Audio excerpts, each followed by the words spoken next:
let's start again. Okay. What's up? What's going on, man? Not much. So that sounded great. Thank you so much. The acoustics in here even make my voice sound good, but that's neither here nor there. You'd probably sound good in the subway. So talk to me, man, about the EP that just came out, and you're on the road with Vance Joy, who's just turning out hit singles and has really good hair. So just tell me about, what's up? Yeah, man, the EP's out, and super excited about it. I mean, it was super last minute. It wasn't like, hey, we had this plan for a bit. It was more like, I'm writing an album. Let's take 5 songs from that album and do an EP, because we had too many songs to kind of choose from, and which is a good thing, you know. Oh, for sure. But yeah, so that's kind of how it came about, and really happy with the title track, and it got out there and did some work, and kind of like put out a vibe that I really, really wanted to get out.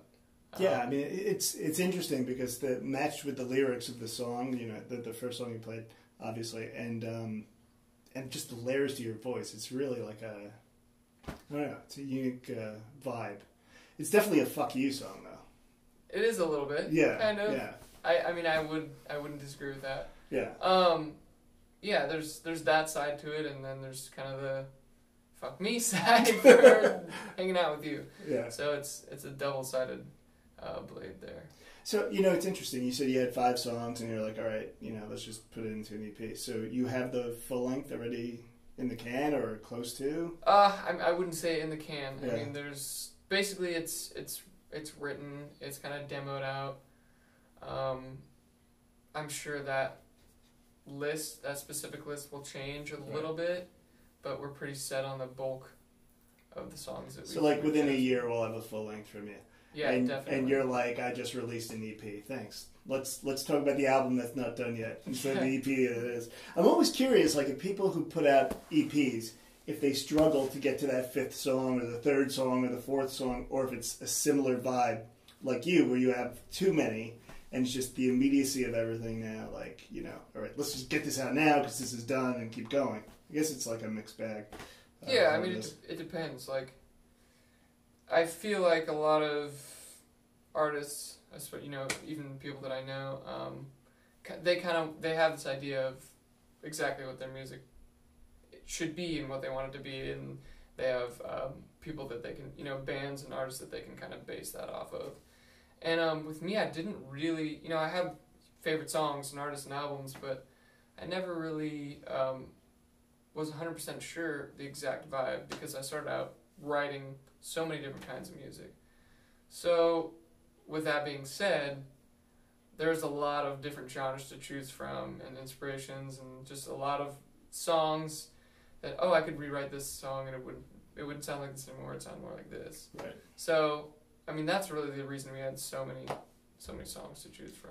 Your sound is interesting because you kind of, you know, people can't pigeonhole you, although they will, into like the singer-songwriter genre, because there's so many things going on at the same time.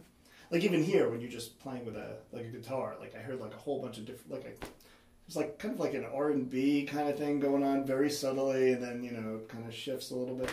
Does that make sense? Hey, man. You'll take anything, No, right? I mean, there's It's like, no, I don't hear any R&B in my voice. How dare you? I like the subtleness of like a lot of R&B, and just how they don't have to always be belting to like get the message across, and that's kind of where the lyrics come in too. Yeah, but just like you said, I mean, I've had too many influences to kind of go one route, so I like to pick little things here and there, and there's no one genre that I like 100%. Mm-hmm. Everything about that genre, that's definitely impossible. There's always something I'll dislike and something I'll like. So your iPod's all over the place then? Right? Yeah, I don't even have an iPod. Okay. Forget about it. So it literally is all over the place. Cause yeah.